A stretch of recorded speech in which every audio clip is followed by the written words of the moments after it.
Welcome to the HU Move Makers podcast, where we highlight folks that are blazing the trail and making moves in Howard culture. All right, welcome to the HU Move Maker podcast, where we highlight Howard folks that are making moves and blazing the trail. Today, we got a very, very special guest, all the way from Ohio, member of Omega Psi Phi Alpha Chapter, Arts and Sciences president. Is that one time? One time, then Houston president after that. One time, then Houston president. Damn. So political guy.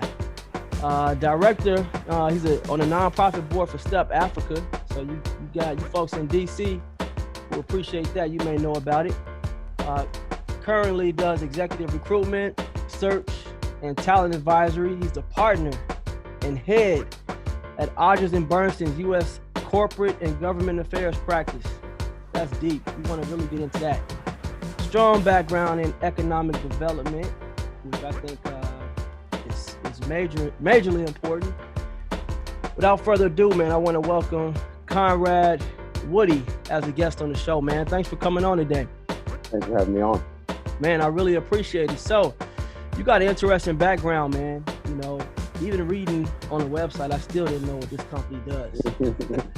So, you know, I find it interesting, man, that you know, when we talking, you said you do executive recruitment, search, and talent advisory. You know, a lot of that is really popular right now, but a lot of it is popular because companies want diversity. But you in particular, you just finding you're not really focused on diversity. Is that right? Well, it's a part of what I do, regardless. You know, there are specialist consultants that focus, 100% of their time on D&I, recruitment and advisory. You know, my area is in the political space, and so I focus most of my time there. But, being, one of the few headhunters in this profession that are Black, I focus diversity is a big part of what I do every day. Man, what was it? So, how did you get into that? Mm-hmm. Well, it's an interesting question, Josh. There's a saying in the industry that either you find search or search finds you. And with me, search found me. And so, after doing politics in DC for 6 years and working on Capitol Hill in the House and the Senate, and, I spent about 2.5 years up in New York working for Goldman Sachs and recruiting. I got laid off in the financial meltdown in 2008. And the only thing I wanted to do was get back on Capitol Hill. So I connected with a lobbyist at Goldman Sachs to help me with that transition. And she referred me to a firm that does executive search. And I was like, why do I want to do that? And so she said, listen, they're looking for a Democrat that has recruiting experience and that has worked on Capitol Hill. And it's like, you're all three. I was like, fine, I'll take the interview. And a few months later, I'm in this business, and it's been, over a decade. Wow. So you've been doing this for over a decade. Mm-hmm. So tell me this, for folks that may not understand, can you just talk to me about, like, what's a typical client of yours, and then maybe like a day in the life in terms of like a start to finish, like how you'll engage a client and then start to finish, what does that look like? Well, in essence, Josh, my role as a consultant is to add value and provide good counsel. So every day I'm looking to engage with potential clients and current clients, most of whom are either a CEO or a corporate board member, or in my case, for my area of specialty, a general counsel, to be able to engage with those folks about what we do and what we provide, but also at the same time add value. So when they have significant senior level openings, they'll look to us as the advisor to help them execute that search. Wow, man. So being only one of the few Black faces, I mean, was it intimidating ever when you first took this role? Like, were you kind of like, damn, of course I'm sure you killed the interview, but was there a part of you like, shit, what do I do now?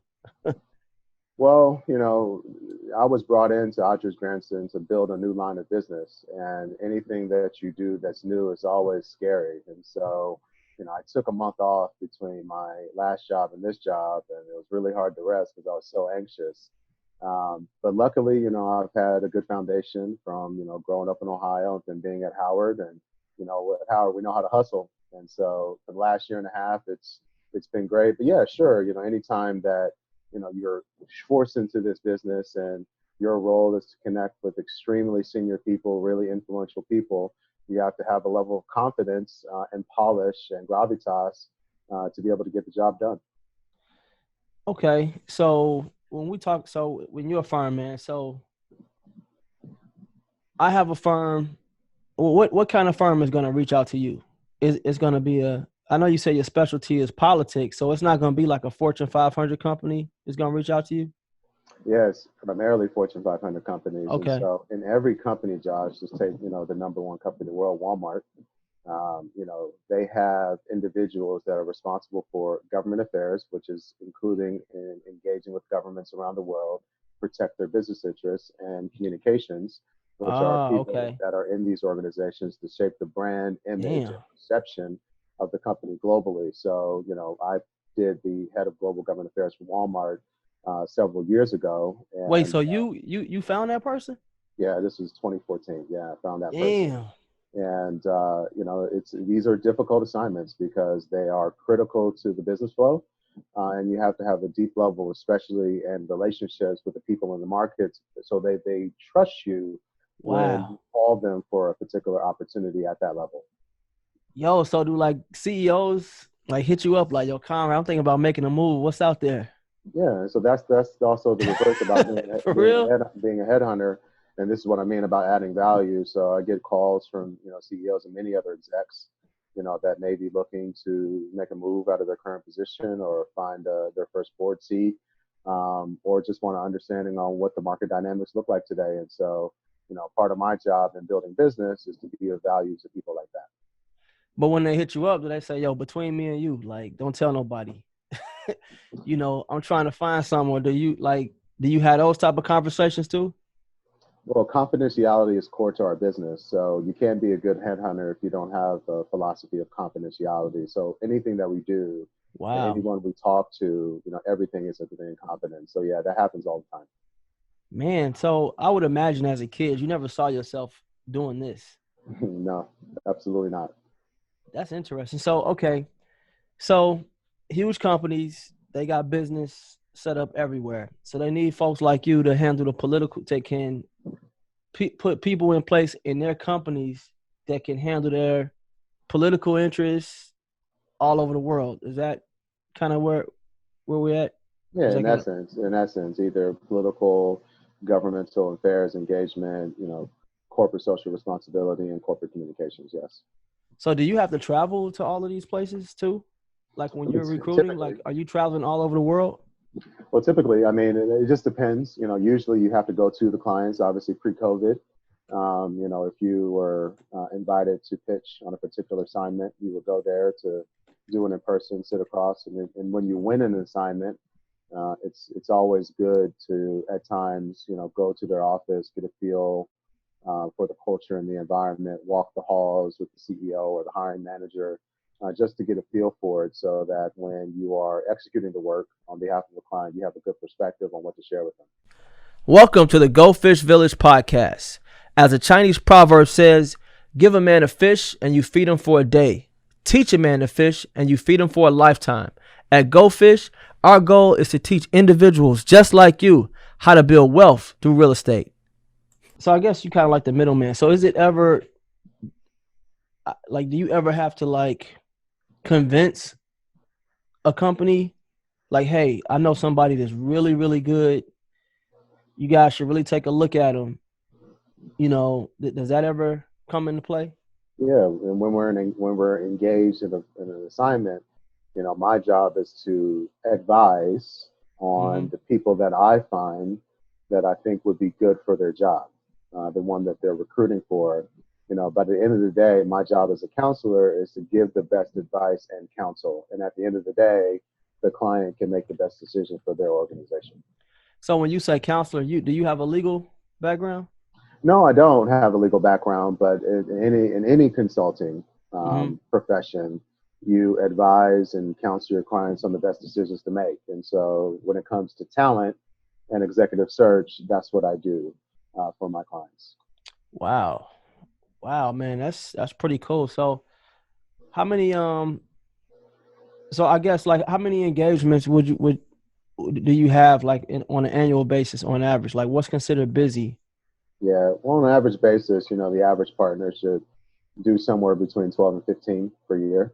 And Wow. so it's a lot of work to even get one assignment, right? So think about the type of effort that you have to build in the market for you to build your brand equity so that people want to hire you, and you manage the relationships to understand when opportunities exist so you can compete for that work. So how does a guy like you, man, you're fairly young, you know what I mean? How do you build credibility? I mean, you're a black man. I know you're in DC, so there's a lot of power in DC. I know you worked at Goldman, went to Howard, but how do you build credibility in this arena so that folks can trust you? And because essentially, man, these are multi-billion-dollar companies, publicly traded, been around forever, and they're trusting you to place people in their organization. Well, it just takes a long time. I mean, when I got into this business, I started at the bottom. I started as an associate. And so, you just, it's like any other, academy profession, like consulting or law or anything of that nature, that you have to build credibility from the very bottom as you work your way up. And so, over the past decade plus, I've done hundreds of engagements, and, I've met a number of executives, many of whom I've kept in touch with my entire time, and then you just continue to get better every day. And that's really what you have to do to be successful in this business, because it's very easy to get stale and end up in a place of mediocrity. So day one though, like day one when you come in, you like, all right, I'm about to, what I'm saying, I'm about to come in and kill it. Like, what's day one like? Like, what are you know what I'm saying? Because if somebody was to tell me, hey man, we need the global person, CEO of Walt, we need for to fill this position with Walmart. I'm about to look on my LinkedIn, my face. I'm about to think about my personal network, which probably represents some type of bias, and maybe that's against best practice, But like day one, how are you making sure that you're not just reaching out to people that but you're also putting the people in the position, putting these companies in a position to win, so that you can continue to look good and eventually rise to be head, which where you are now. Well, I mean, you start at the bottom by just making a bunch of cold calls and It's developing cold relationships calling. and developing a lot of relationships. And you got to find your way through it. I always tell people, if you really want to get in this business, you'll know whether it's for you in the first year and a half. Man. Because it's either something that you like and enjoy, or it's not. There's not a lot of gray area with this profession, and you go out and do an engagement, figure it out, work with the partner who's leading the search, learn as much as you can, and Oh, rinse and okay. repeat for a number of years. So I mean, what do you look for in people's backgrounds? So like if somebody's watching this and they're like, man, I would love to have a paid board position. I would love to be a CEO of a company. I would love for Conrad to hit me up and say, hey, you want this $1 million job that comes with a golden parachute? What are some things I should be intentional about in my career and my education? Well, I think this goes for anybody. I mean, learning is a part of leadership. And one thing that happens in the professional world is sometimes we don't actively seek things that can be helpful to us in our career. So ensuring that you have a learning disposition, being very authentic about creating relationships and giving. I always counsel people that networking is about giving. And a lot of times people are like, oh, Conrad hooked me up or put me on. But people will remember you if you have a giving disposition. And thirdly, always stay ahead of the curve. I always advise, ask great questions to make sure that you don't find yourself in a place of mediocrity or stagnation. And I think if you do those three things over time, you'll end up in a pretty good place. Hmm. So speaking of hookups, man, you get asked that a lot, don't you? All the time. All the Man, time. It's nonstop. Is it like, yo, this position is way above? How do you tell people no in a nice way that it's nothing I can do for you? Well, I mean, it's not about nothing I can do for you. It's also about understanding what people like me do, which I'm very passionate and open about because, in my experience, a lot of, people that are rising up the ranks may not understand what we do and our value within the professional supply chain. And so, two things, I'm very direct and honest. Sometimes headhunters will beat around the bush, not to hurt your feelings because you can be a potential client in the future. But I'm just very straightforward and direct. If someone is not right for a potential role or they don't have the skills to be to fit the matrix of qualifications for a board director seat. And then also personally, people that, hey, Conrad, can I pick your brain? Or can you look at my resume? Or, hey, Conrad, I'm negotiating with this company. If it's somebody that I don't know well and would consider a good friend, I direct them to my consultancy, cwstrategy.net, and I'm happy to make you a client Oh man, and give you excellent that's advice. that Howard right there. There we go. Damn. So, okay, I got a question, man. So, I have a small business here in Chicago, man. I run an insurance agency. I got 6 employees. My hardest thing is hiring. Like, that's the absolute hardest thing. Everybody thinks, oh, you the boss. You could just hire people. It's not like that. What are some like key things that you do to kind of weed people out before they even get to a face-to-face, or maybe before they even get to interviewing with one of your clients? Yeah, well, that goes all in the pre-work, Josh. So, when I engage a client, I do a deep dive in who they are, what their culture is, what their current problems that they're facing, and what this position can do to help solve those problems. And then I get deeply into their culture, how they interact with each other, how they communicate internally, what have been the best case scenarios in a company with their people, and what have been the worst case scenarios in the company with their people. And then with that information, I take all that data and create a narrative to share in the market. And then I establish, the things that are critical and must to have in the role, and the things that are nice, that are not critical, but they would be preferred in a particular position. And then I just go on out to the market and I talk to people. I do very deep dive and intense interviews. And if the people meet that bar, I'll refer them to the client. If they don't, I'll be very honest to say that, hey, Damn, you're not meeting what the client expects in this particular position. man, you got a very powerful position, bro. What does it feel like to be a black man? A black man, you got all these, everybody kissing your ass. No, I mean, to an extent, man, you in a position to change lives. You know what I'm saying? You are more than just a gatekeeper. You know what I mean? What does that feel like? I mean, people work their whole life. They invest tons of money in going to grad school and professional development to get to a position where a person like you can say, hey, I think I found something for you. hmm And to me, as a black man who can, because a lot of these positions I feel like are created out of making sure that the company is active about diversity. But your role is even broader than that, right? It's more than just like you can do diversity, but you're also tasked with just finding, whether it's a white woman, a white man, a black person, or whatever. Like, what does that feel like having not only that type of access and control, but being passionate and being good at it? Like, what does that feel like?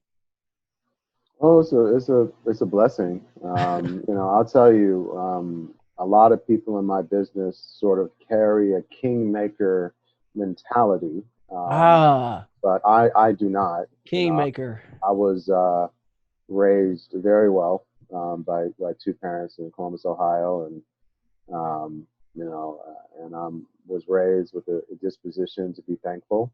But I'm also good at what I do at the same time, and so I don't carry around a So you don't level. get cocky at all. You're not even a little bit cocky. Well, I mean, I'm not saying cocky, but I'm confident that I do this very well. Yeah. But at the same time, I'm grounded in the fact that I can't do what I do without the people that I engage with, right? Mm-hmm. And so if a client wants to hire me to fill a position, the partnership in that are the people in the market. So I just try to treat people well, be honest and direct and give feedback that can be helpful, because especially when it comes to women and people of color, there are a number of information and opportunity gaps that we face in the workplace. And I know that a part of my passion and a part of my mission on this earth is to help close those gaps.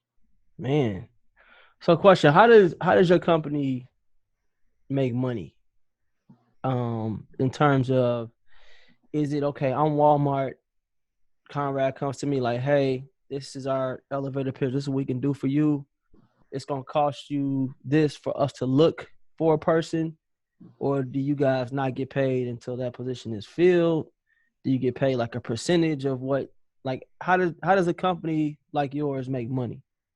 Well, it's similar to any consulting firm. There are a number of different models in the executive search space. We're retained executive search. So what retained means is, if there's an organization or a company that wants to hire us to do a particular assignment or engagement, we would, charge a retainer. That's a percentage of the first year's compensation.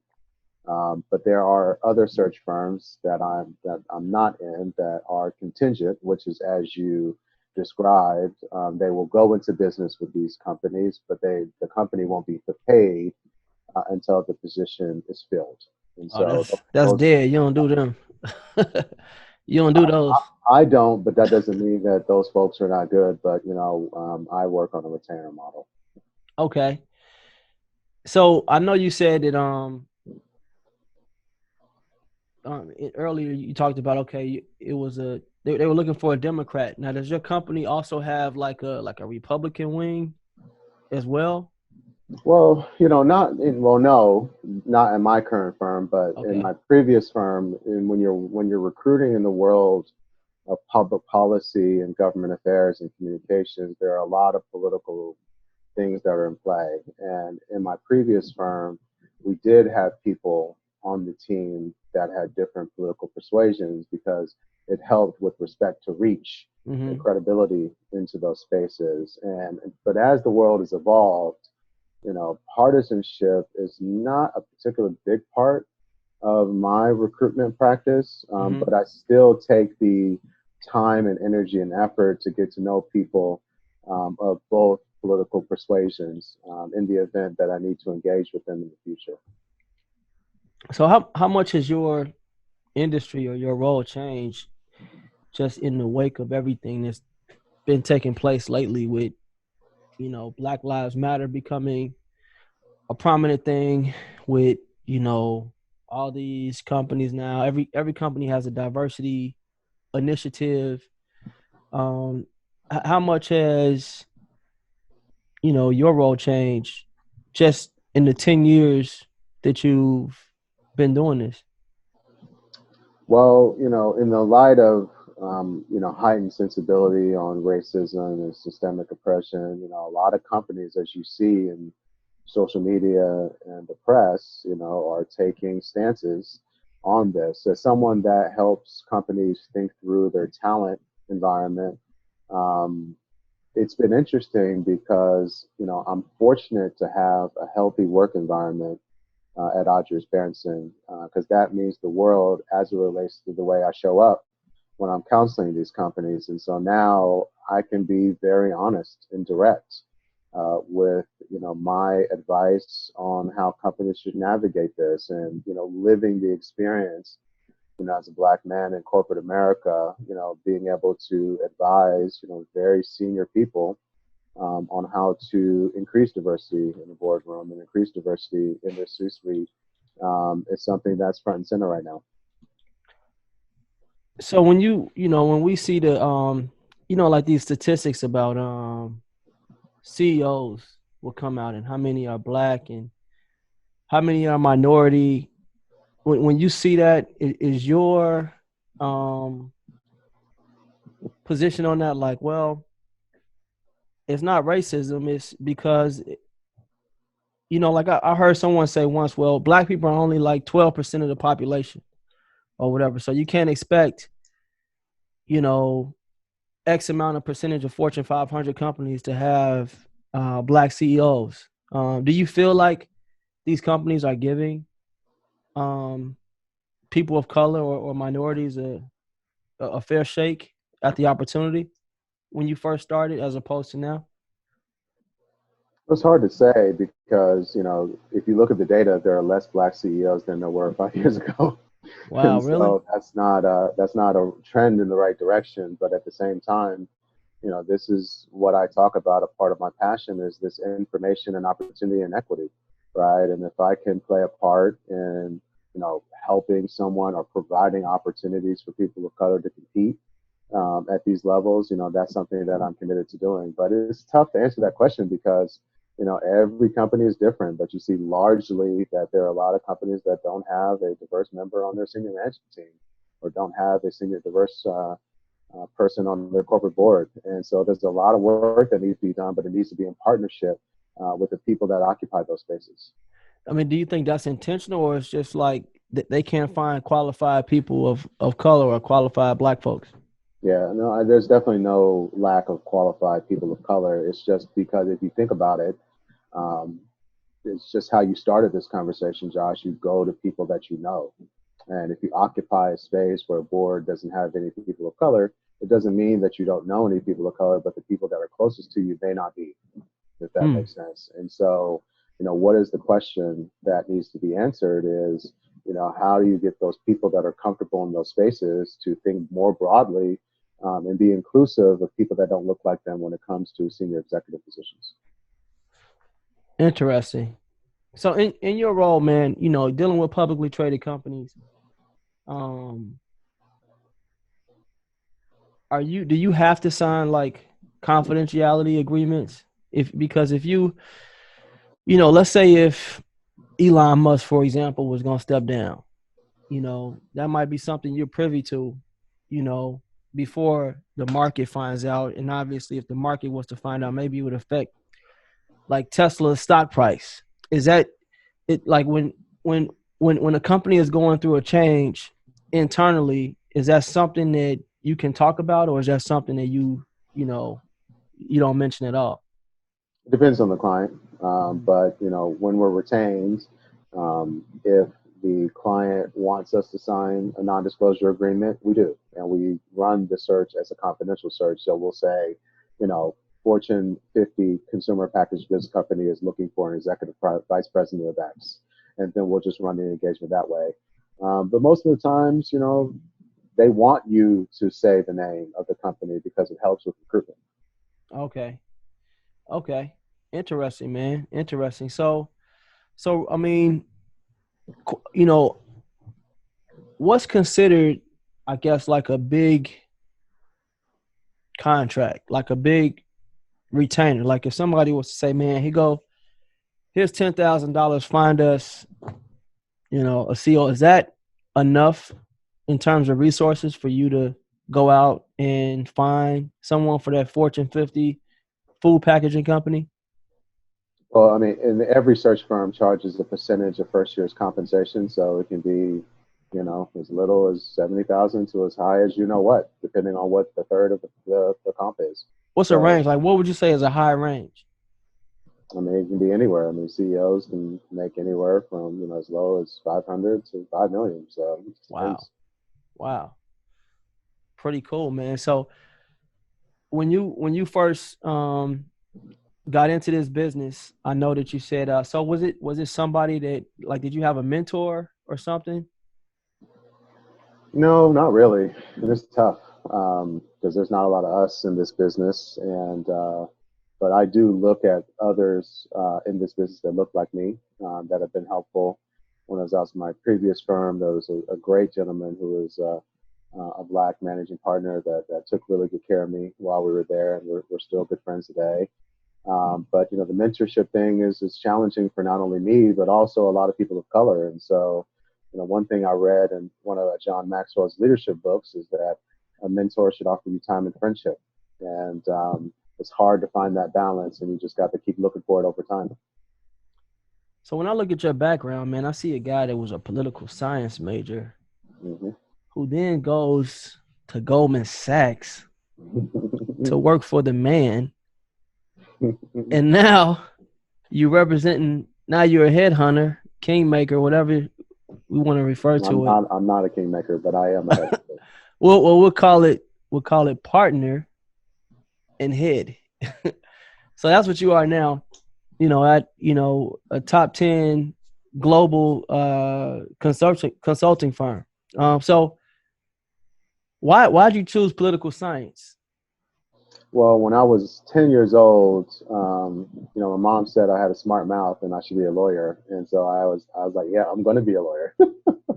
But when I was in my adolescence, I used to watch C-SPAN. Don't ask me why, but You said when you were an adolescent, you used to watch C-SPAN. I used to watch C-SPAN. I used to sit there on the floor in our floor model TV and just watch C-SPAN. So you the only one at the family argument at family debates with doing Robert's Rules of Order.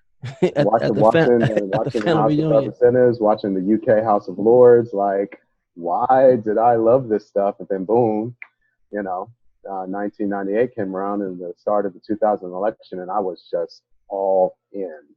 And our senior class trip at my high school, we went to Washington, D.C., visited the Capitol, and that was it for me. I knew that I wanted to be a political science major. I knew I wanted to run for office. I knew I wanted to be in public service. And I still have some of those aspirations. But, as I went through politics, I found a really nice career that not only gives me a high level of business, but obviously based upon my area of expertise, I get to deal in the political world all the time. So for the most part, it's been the best of both worlds. What made you choose Howard? Well, I'll tell you, when I was at church 4 or 5 days a week, as a lot of us are growing up, when a friend of mine that lived around the corner from me went to Howard, and I hadn't seen her for a long time. Didn't know that she went to Howard, came back during spring break, and she told me about it, and I was completely enthralled with the idea. Growing up in Ohio, there's a lot of pressure, to go to Ohio State and or Ohio schools. And I applied to a lot of Ohio schools, but after looking into Howard, I said, based upon what she said, I have to give it a shot. And I got into Ohio State, signed my letter of intent. And when I was in line at graduation in 2001, my guidance counselor ran down the hall waving a letter saying that I got into Howard, and boom, from there, I just made the choice to pull out of my acceptance to Ohio State and went to Howard in August of 2001. How was your life different if you go to Ohio State and not Howard? If you had to take a wild guess. Well, I know I'm not on the Move Makers podcast. That's a fact. Hey, that's a fact. So that's number one. But number two, I'll tell you, as a shy kid growing up, Josh, I didn't have a lot of confidence. And, coming into Howard, a place that I never visited before I came, it was just an overwhelming sort of hug of Black excellence. And that environment helped me find my voice and who I am, and taught me to be proud of myself, and seeing people that look like me in positions of influence and positions of power. I don't think if it was for Howard, I would have ran for student government leadership, or had the confidence to be able to go for the things that I've gone for in my life. But also, it also gave me the steadfast perspective to be able to go through the challenges of life. One of my most interesting memories, being on Wall Street, is people in my analyst class were gathering in the hallway, just having a conversation. They say, wow, I've been working all week. I haven't gotten off before 10 o'clock this week. And I'm like, that's all? and as a 25-year-old man, looking back, obviously that was unhealthy, but we're built differently, being Howard alum, and we can go through a good amount, whether that's healthy or not, to get to where we need to be. And so I think without that training, without that exposure, without that love that you got on the yard, I don't think I would be here with you today. Man. So when you arrived to Howard, man, 2001. 2001, a lot going on in 2001. That was the World Trade Center, I think, right? World Trade Center. I mean, obviously that was a little bit after you arrived. But what was it like 2001, man? That first year when you freshman orientation, 12 o'clock on the yard on a Friday. What was that like for you, man, coming from Columbus, Ohio? Because now you ain't in church 5 days a week, man. Now you got some independence, you know. Mm-hmm. What was it like? Paint that picture. It was overwhelming. I remember the first Monday of freshman orientation. It's just like all these people on the yard, and who are they and what to do. I was just completely overwhelmed. I was nervous. I was scared. I just did not know what was happening. One of my, funny memories, first conversation with one of my classmates named Tony from Atlanta. I was like, hey, how are you? Where are you from? I'm from Atlanta. And what are you? I'm from Columbus, Ohio. Great. And I asked her, what are you listening to? And she said, I'm listening to Pastor Troy. Being a church kid, I was like, yeah, oh, nice. Where does he preach? And Are she you said, serious, man? You really said that? and she said, preach? I was like, yeah, you said Pastor Troy, right? She's like, no, he's a rapper. And she gave me the old school headphones, and, ain't no playing GA. And so from there, it was just like this perspective of learning that was on 10X and learning about hip hop, and my friend Phil introducing me to, Houston screw music and understanding what soca. And none of this stuff I learned in Columbus, Ohio. And so, it's kind of like a crash course on, being global in the first, month or so at Howard. Wow. Yo, that's interesting, man. So when you get to Howard, like, did you have plans of like, yo, I'm about to be this lawyer, I'm about to run for office? Like, what were your diabolical plans in terms of like what you wanted to get out of Howard and what you wanted to achieve? I didn't have any. None? I think over time I started developing plans, but when I got there, I was just trying to figure it out. And staying in Carver Hall with my Carver Hall folks. Oh man, you say that And that's a whole show right there. Yeah, Carver Hall folks, R.I.P. Carver, man. And those were some good times. And, joining the Gentlemen of Drew Social Club as a freshman, still have friends in that organization today, and just building a great network. And so I can't say that I aspired to run for Archdiocese president, run for Houston president, but it's just the type of people that you are around. And, I volunteered as program director for Archdiocese Student Council my freshman year. Under a great brother named Jacques Purvis. And then boom, starts my life in student government from there. And so it just kind of built and built, and, being able to learn at a high level, how governance works and how student government works was, a game changer for me. And so that led me into doing DC local politics for 6 years and running citywide campaigns and, running for Houston president, all these other things that I've done as a part of the Howard platform, which has been overwhelmingly enriching to my life.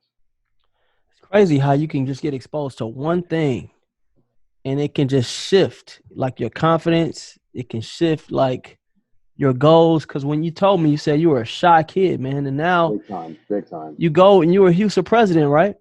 Mm-hmm. So how do you go from being shy, man, to being, first of all, being a Q, because Qs ain't shy. And I want to talk about that. But how do you go from being a shy kid, man? And, I guess it's levels to being shy, man. You strike me as a kid that was probably shy, but still have like good grades. Is that correct? I had okay grades. I wouldn't say good grades. Man, that's even okay. So you're a shy kid with okay grades. Where'd that development come in at when you were at Howard and that confidence? Well, I think it's just being in that environment, being in that culture and seeing others doing it. The Stephanie Browns of the world. And Ohio? all those people, right? Just kind of seeing how they go about, and we have a really good activist culture at Howard University, and just kind of seeing it and seeing how you can play a role in it. And even to this day, I'm still an introvert, but I know how to control my energy. And so from that perspective, it's just being able to see what's possible, right? And so, being under Jock, I'm like, maybe I can be Arts and Sciences Student Council president.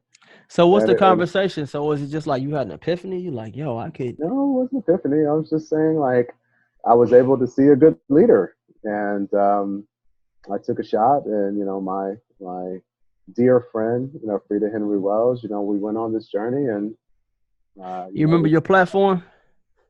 my first platform was Proud, Proud campaign for student arts and sciences student council, and for HUSA it was redefinition, redefining student services, redefining student council, and redefining the excellence of Howard University, and somehow they both worked. Man, Shout out to Frida Henry Wells though. She's the anchor of all of that. good stuff, man. Good stuff. So man, Arts and Sciences president, HUSA president. At what point do you become interested? I would imagine you probably exposed to Omega Psi Phi at an early age, since your dad is a Q, right? Mm-hmm. So you kind of knew, like, coming to Howard, like, okay, this is probably something I'm gonna look into. Is that correct? Yeah. Absolutely. Okay. So at what point do you, in your Howard career, are you like, all right, I'm about to try to become a member? Well, I think the cool thing about Howard that we have that a lot of people don't have is Moreland Spring on Research Center, and so obviously I had a great role model, my father, who was a member of Omega Psi Phi, but I wanted to make sure that it was right for me, and so getting into Moreland, looking at the Herman Dreer history book, which I have right behind me, and reading articles and periodicals of the accomplishments of Omega Men over the years, helped make the decision. And, luckily I pursued it, and the brothers accepted me, and it's something that I'm proud to be an Omega Man today. What point of year was that? Freshman year, sophomore year, junior year? Like, at what point did you start to look into it? It was around junior year. That's good to know, man, because I mean, it's gonna be people watching this. Because a lot of people, you'd be surprised at how many people I bring on the show. Because I'm surprised at how many people have family that were Greek, not just parents, but like grandparents. I'm like, really? Wow, I never knew that.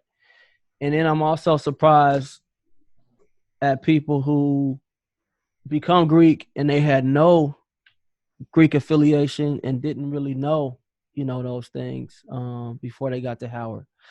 So, okay, so junior year, that's when you start pledging. Like, what are some of the, like, how did, like, what did that process teach you? I would imagine, man, it had to teach you a ton of things that you can, that you still carry with you today. Yeah, and Omega, being an Omega, taught me fortitude, taught me perseverance, taught me to make it happen. And some of these lessons I still carry with me in my personal and my professional life. And our cardinal principles of manhood, scholarship, and perseverance and uplift are sort of how I show up in the world. So in terms of being a shy kid, from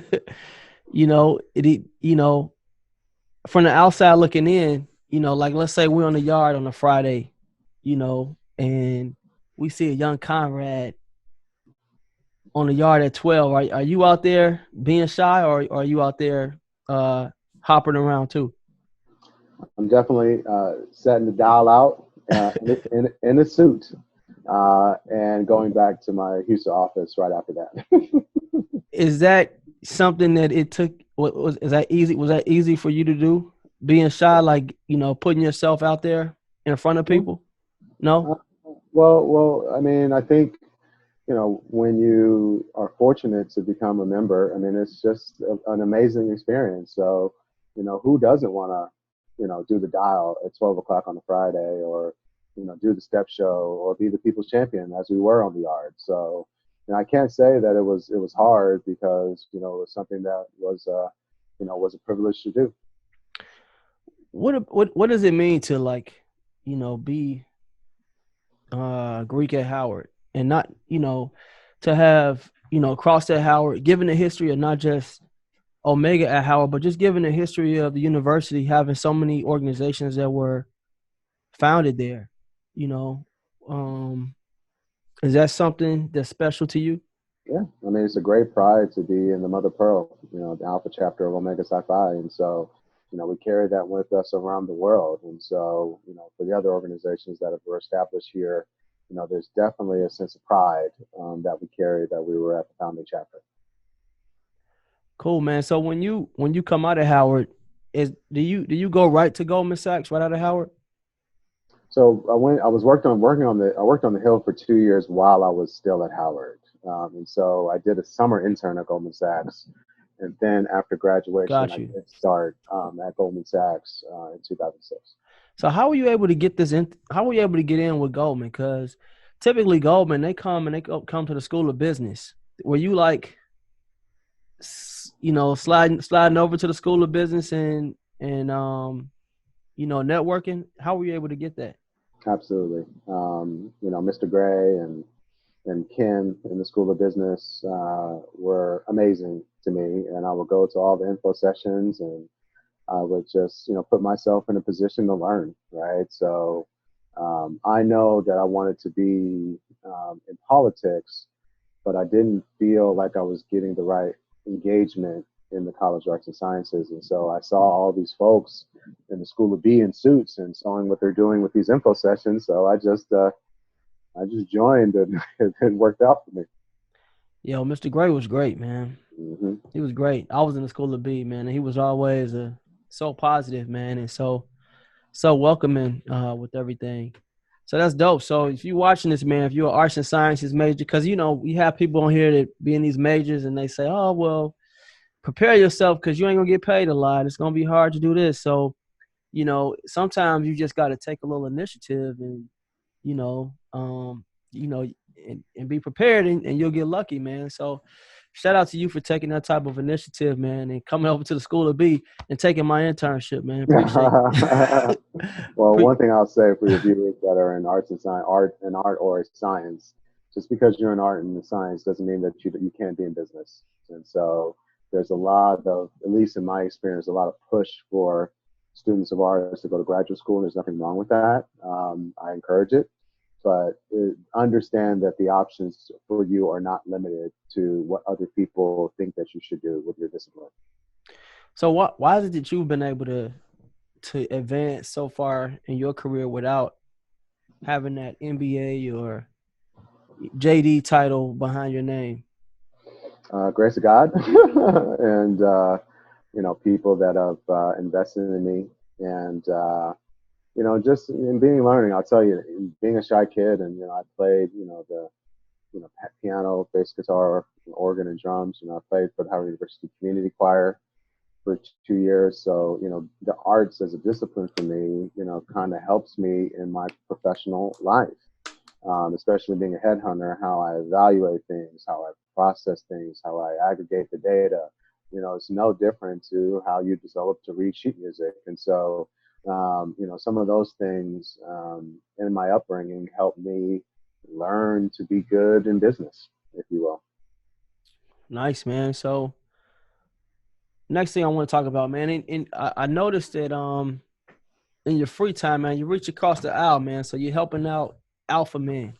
Tell me about your work with Step Africa. Well, I would say the Alpha Man was helping me. And so I had followed Step Africa for many years, obviously being at Howard University.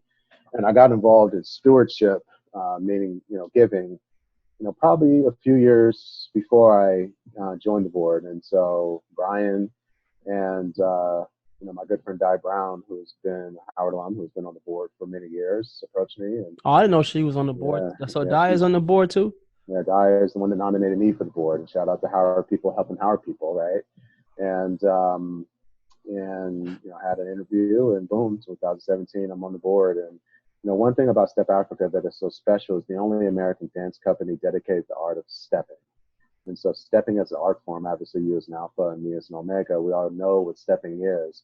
But what Brian and his team, his artistic team, has been able to do is create an art form that is widely popular and widely accepted worldwide. And I think what people don't see in Step Africa and what we invest in underserved youth around the country in the United States and abroad. And so, we did a 3-week tour in Europe last year in a number of different countries, and the type of impact we have on the local level is phenomenal. As we know, we have a exhibit in the National Museum of African American History and Culture on the third floor, and the things that we do to invest in the youth of this country here and abroad is absolutely phenomenal. So I enjoy and fortunate to be a board member and a financial supporter of Step Africa. Nice, man. Nice. I'm glad to hear you guys are doing the work, because I talked to Brian, maybe he was on the show like maybe a month or so ago. And, we're just talking about the adjustments and things that he's having to make because of, COVID and everything else. And I think at that time he hadn't laid anybody off, and, and that's pretty cool to hear, because it's already hard to get in a profession like the arts and do it full time. So, it's just great to hear that you guys are doing work like that. So yeah, definitely proud of you guys, man. And I found out about Step Africa through the group Shy that was on Howard's campus. They told me about. They were like, you need to reach out to Step Africa, and then Brian was like, you need to reach out to Conrad. So it's just funny how that whole Howard connection works, man. So. Small world. So yeah, so when you were with so you work on the Hill, I'm sure that was a phenomenal experience, man. Did you what were some cool things you got to do on the Hill? I mean, I was a staff assistant on the Hill for Congresswoman Eleanor Holmes Norton, but it was amazing being a part of Team Norton for that time. And so, going with her to events and, helping the chief of staff, researching stuff. And, but it's just understanding the political apparatus of Capitol Hill. And, I intended to be on Capitol Hill for 15, 16 years, but, God has a way of, telling you where you should be. And, but it's just an amazing experience to understand, how laws are made and how politics impacts us at a national level. Wow, that's dope, man, because, when we're talking, man, you're saying like, man, I grew up watching C-SPAN. And now it's like, when you go from as a kid growing up watching C-SPAN to now working on the Hill, in my opinion, like it don't get no better than that, But then you leave, you go to Goldman. So you on Wall Street. What type of things are you doing on the street? Well, I was in recruiting, and I did campus recruiting. So I managed relationships with, Howard, Morehouse, Spelman, Duke, UNC, UCLA, and University of Southern California. So I recruited for our summer analyst program.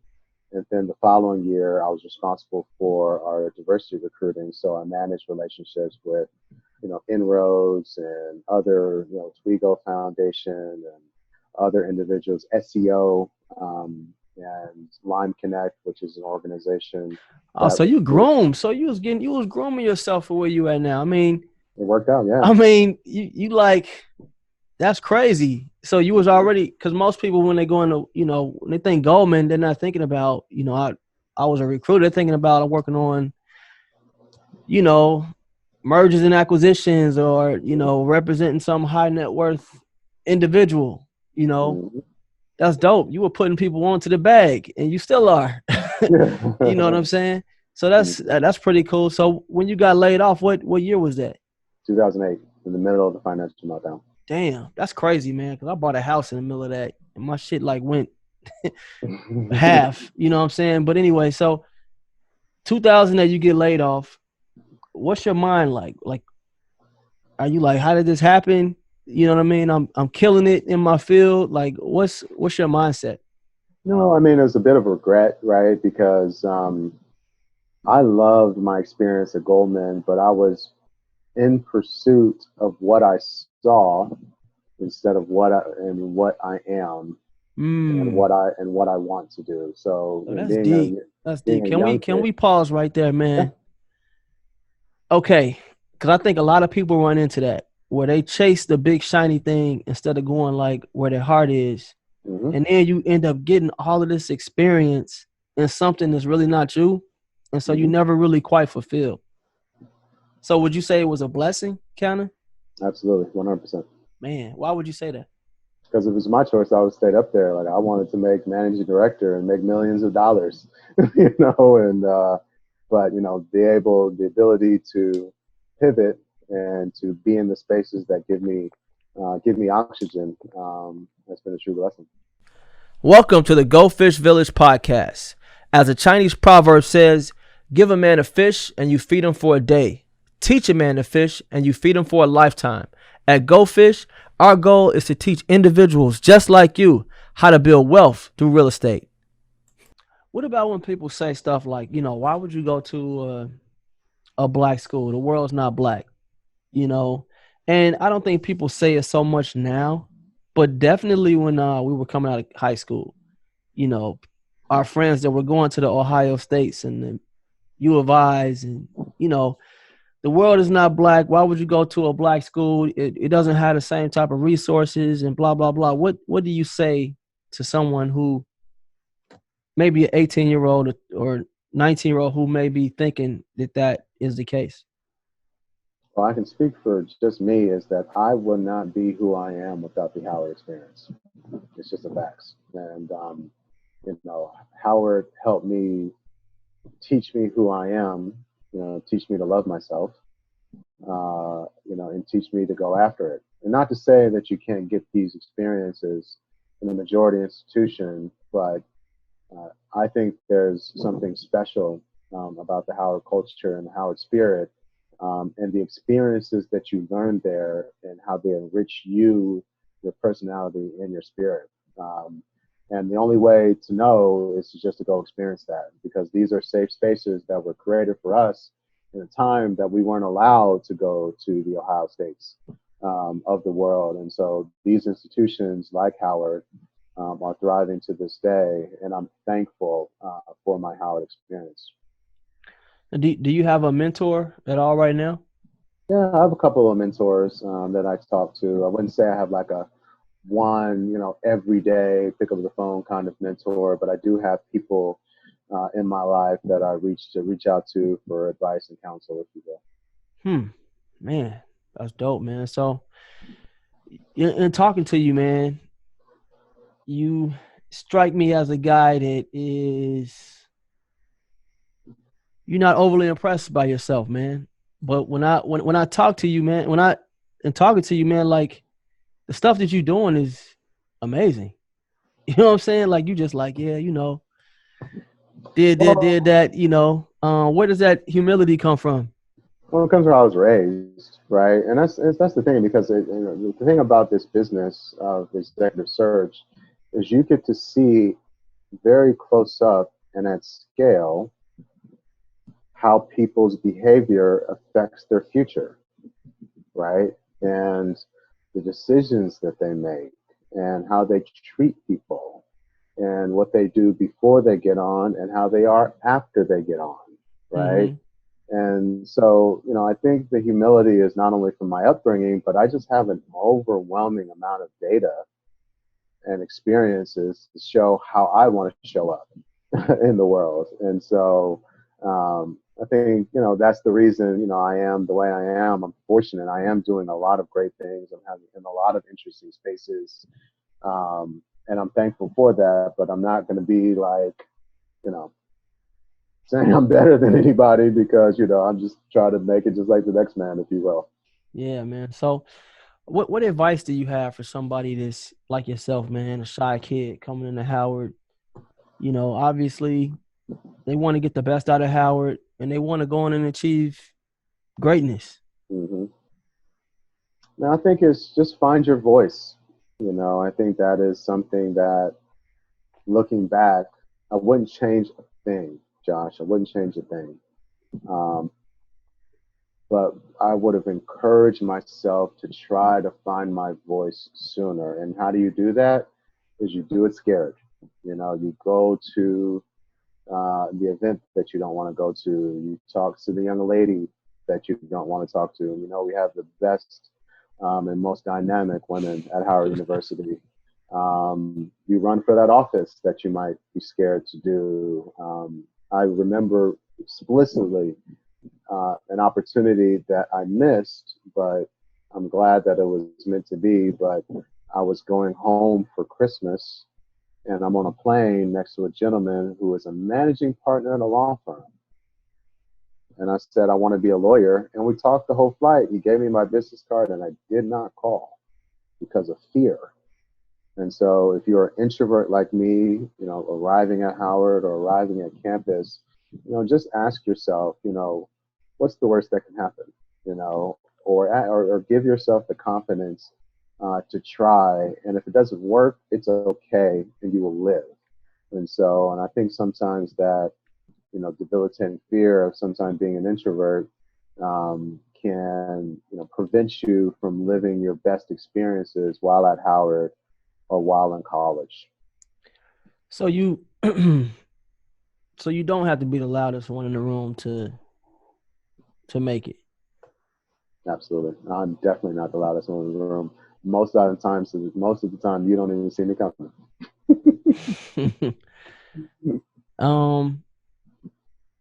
Imposter syndrome. Are you familiar with that? Yeah. Is that something you ever felt? Absolutely.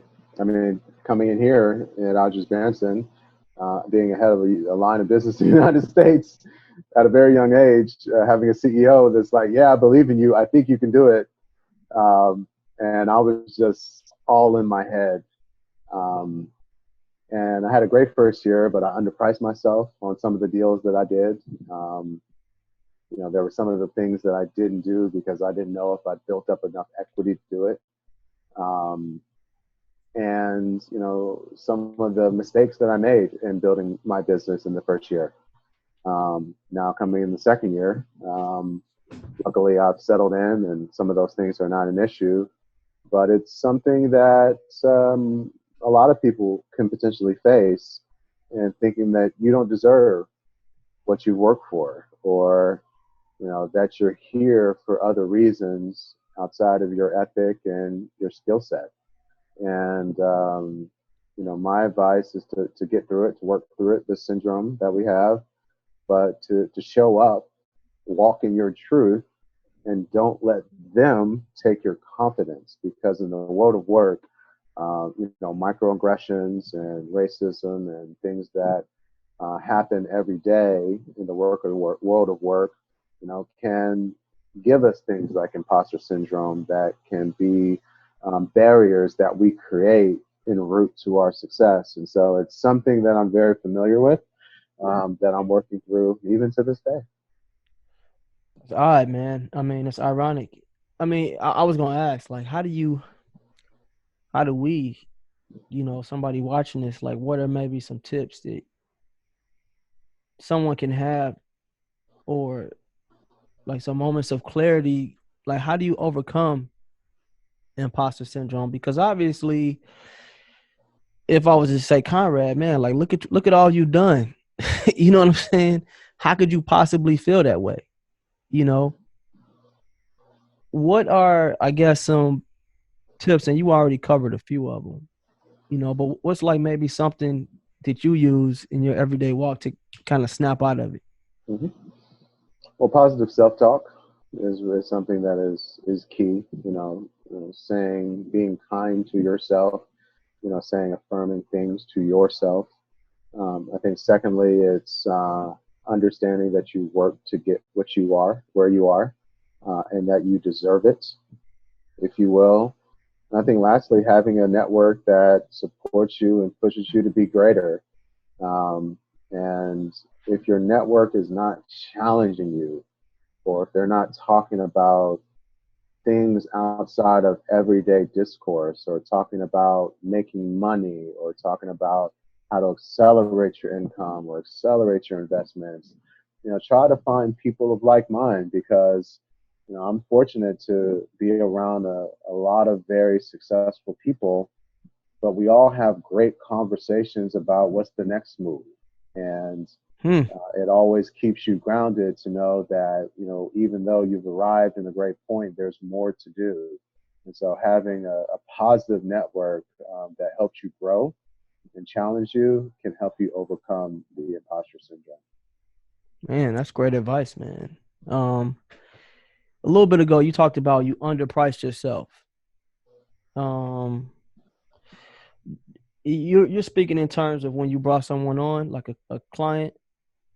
Yeah. Can you talk about maybe negotiation tips? Um, a lot of us, you get a job offer, it pays 100 grand. Cool. Where do I sign? You know what I mean? 200 grand. Cool. Where do I sign? Um, as we go up and advance in our careers, negotiating it becomes a necessity. You know what I mean? What are some negotiating tips? Like one thing I've heard was that you never name your price first. Is that a negotiating tip or did I just make that up? Probably just made that up. Um, it's and this is again about. I think it goes all the way back to the pre-work, right? It's about your network and your friends and your willingness to share. I think sometimes in our community we're not willing to share with our friends about what we make or what we earned or how we did it, and so understanding that there is a stigma to doing that in this society, but why is it a stigma when it helps you at the end of the day? And so negotiation comes before the deal, and it's about how are you structuring your life to get information that can be helpful to you in the future. So if you're a consultant and you're in a role making 80,000, are you building relationships, investing and giving with other consultants in your field so that you can build up enough relationship equity that you can ask them, say, hey, tell me a little bit about how you made it. Hmm. And what are you making at Deloitte? So what are you making at Accenture? Well, I make this, and this is my role. How is your role different? And those conversations are hard because they're deeply personal. But again, they're taboo in society because society doesn't want you to know. And so, if you do those things, and when you get to the table for a negotiation, you'll have at least some baseline information that is real, not what you see on Indeed.com, not what you see on Salary.com, not what you see on Glassdoor.com. All those things are principally marketing sites. To be able to go into those negotiations with the confidence that I know what my market value is, if you will. Hmm. So at your level as a partner, did you have to buy into the company? No. So there are companies where you do have to buy a piece of the business, but in my role, it's just like any other executive search firm. I get a percentage of what I bring in to the firm, if you will. Because I heard you say like, build the business. Hmm. You know what I mean? So would you consider yourself an entrepreneur? I'll consider myself an entrepreneur because everything that I do now, I get most people in our business get what you call a draws, which lawyers do, which is designed to be like a salary. But really, the income that you make is what you develop. So it's definitely entrepreneurial what I do because you got to go out and get the clients. But full-time entrepreneurship, as you know, it's you gotta make the sale or you don't get paid this month, and so it's a bit of both. So which is why I call myself an entrepreneur, if you will. So do you have a team of people? I do have three people. Okay, nice. Nice, man. So anything that you're working on now that you can talk about, man, that any cool projects? Well, obviously, I'm going to plug Step After again. We're doing some great things digitally. If you have children that are school age, we have Summer Steps with Step Africa starting on August 4th through August 8th. And it's a wonderful interactive workshop that you can do with your kids. Now, it's not limited to the District of Columbia area. So go to stepafrica.org if you have kids that you'd like to do that. And that's Secondly, Africa with a K, right? Step Africa with the K. Thank you, Josh. Step Africa with the K.org. I'm on a wonderful board of an organization called Starting with Today. Howard alum, founder and executive director, Charlene Anderson, where we invest in the financial, professional, and mental wellness of underserved residents in the District of Columbia and Maryland. And so going with startingwithtoday.org and following us on Starting With Today on Instagram and Facebook to really support and give to our work. Lastly, from a personal perspective, as I said, these are critical issues in the world of work, especially during COVID. Professionals, Black and otherwise, need sage advice on how to navigate the world of work, whether it's getting another job, pivoting to another profession, making sure your career narrative is right, or having a good resume, or negotiating a deal. And so I have a boutique career strategy firm called CW Strategy, should anybody need help in that regard. And so the website for that is cwstrategy.net. Dope, man. Legacy, man. Like, what are we saying about the legacy of Conrad Woody 50, 100 plus years from now? What are we saying? For me, is to be, a God-fearing man, a great husband, a great father one day. But principally is to affect change in closing the information and opportunity gaps for women and people of color. And so I firmly believe that I am in this line of business and in this career to help provide information and opportunity to people that don't have it for them to succeed. And so if my work, over the next, 40, 50 years show that I made impact in people's lives that are women and people of color, I think I will have lived a good life. Dope, man. Yo, Conrad, you've been a great guest, man. I appreciate the opportunity to learn about you, man, and your experiences. Before you leave, though, we got real quick Jeopardy. See what you know about Howard. Lord. And some rapid fire. I'll try my best. All right, let's see what you know, man. What year? This is Jeopardy now. What year was Howard founded? Oh, come on, 867, bro. Come on. If you were to Howard and you don't know that, that's a bad thing. Hey, man, I'm not gonna name no names, but there was an individual that came on the show and said 1957. Oh Lord. Lord.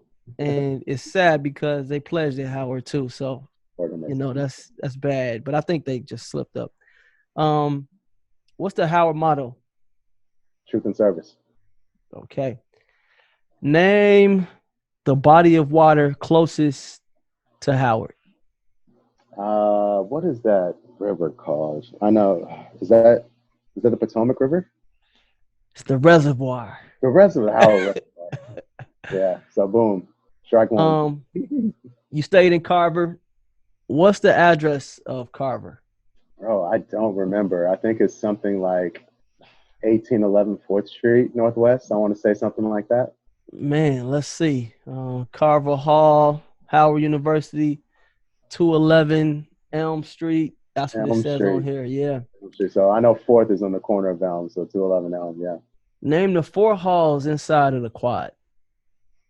Inside of the quad, the ones that we went to, or the new ones, like. So you got Truth, Fraser. Yeah, Truth, Fraser. Yeah. Truth, Fraser. I am slipping on. I don't. Truth, Fraser. I don't remember the other two. That's one thing I can't say I remember. Crandall, Wheatley. Yeah, Crandall, Wheatley. Yeah, I forgot those. How do you spell Crampton? Crampton, Crampton Hall. There's no P in Crampton. Oh my gosh, this is embarrassing. I feel like I need to take this hat off for a second. Crampton Auditorium. Sorry about that. And he said Crampton Hall. Sad. And I said Crampton Hall, Crampton Auditorium. You put me on the spot, man. So man, Finish this sentence. Reared against the eastern sky. Probably there on Hilltop High. What is the Black national anthem? Lift every voice to sing. Who is the president of Howard? Wayne A.I. Frederick. Who was Howard named after? General Oliver Otis Howard. How many schools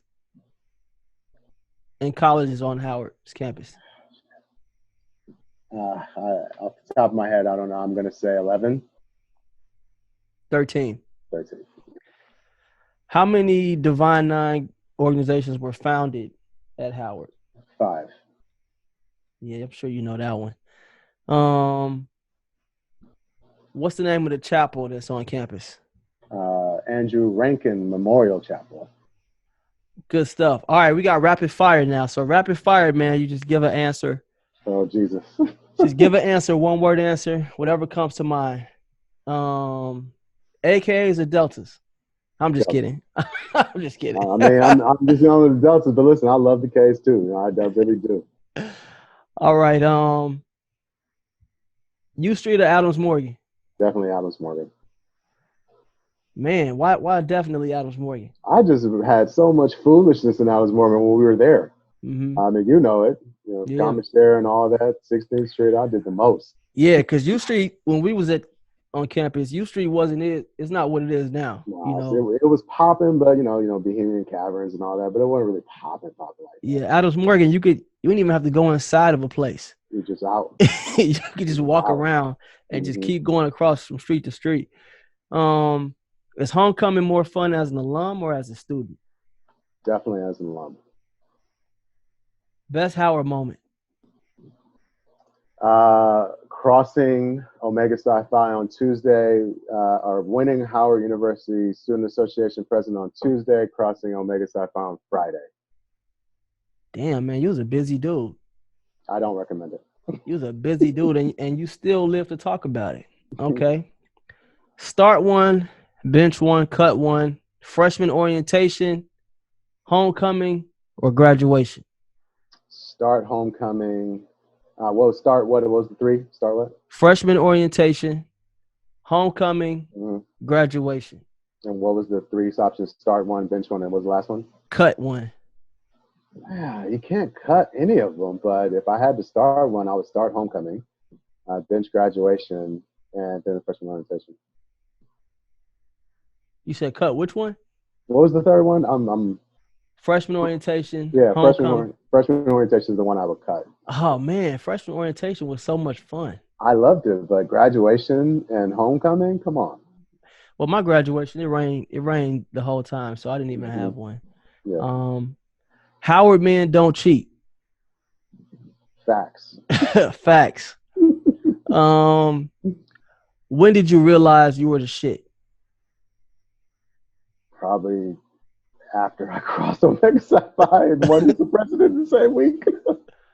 I was a little too arrogant during that time, so I apologize to the people that knew me during that time. I was a little bit I definitely had a little bit of hubris during that week. Couldn't tell you nothing, huh? Unfortunately, no. Tailgate or yard fest? Definitely tailgate. LeBron or Jordan? Ohio, baby. LeBron. Come on, man. You know I'm a Chicago guy. I know you are. If you weren't doing this, if you weren't a headhunter, what would you be? A member of Congress. Wow. You got my vote, bro. Thank you. Biggest Howard regret? I don't know. That's a great question. Because it's such a wonderful experience, a lot of ups and downs. I can't say I have a big regret about Howard. I mean, I don't want to make it trivial, but I probably should have hollered at some nice lady a little more. I probably would have had a wife if I was a little more aggressive in that respect. Hey, that's always a regret, no matter where you end up. You get that culture shock. Like, damn, I thought it was gonna be women like this everywhere. Not true. Only not at true. Howard, bro. Who you know or what you know? It's both, but who you know can help what you know. Absolutely. Start one, bench one, cut one. You got Dream, Park, 2K9. 2K9 might have been after your time though, or before your time. It definitely was not. So Start Dream, Bench 2K9, Cut Park. Not to say I didn't live it up in Park though, but just those original 2K9 parties, man. Yeah. I mean, coming from Ohio, I ain't never experienced anything like that, yo. Crazy stuff up in there. Yeah, for real. Biggest L you ever took?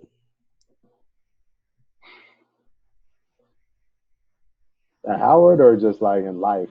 Just period, man. When you think about a big L, you like, damn.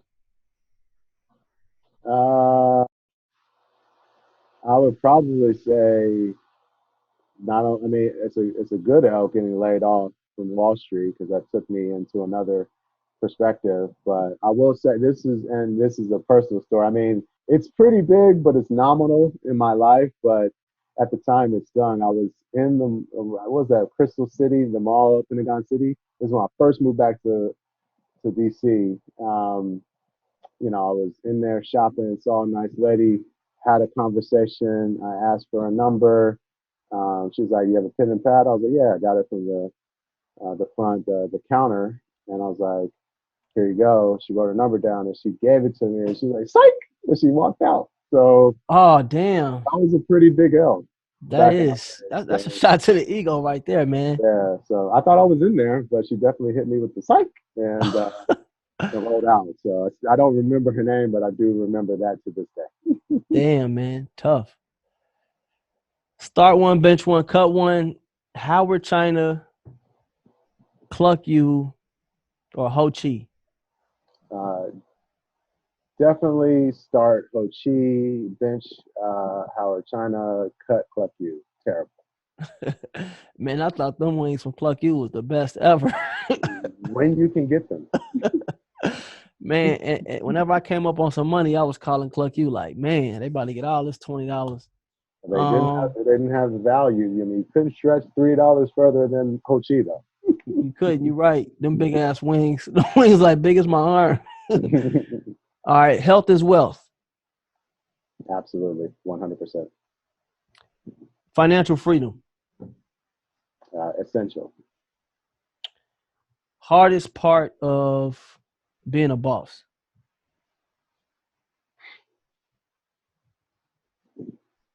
Trusting that your leadership philosophy will get you where you need to go. I mean, we all make mistakes. I've made mistakes managing people and making decisions, but you just got to trust that your philosophy will take you where you need to go.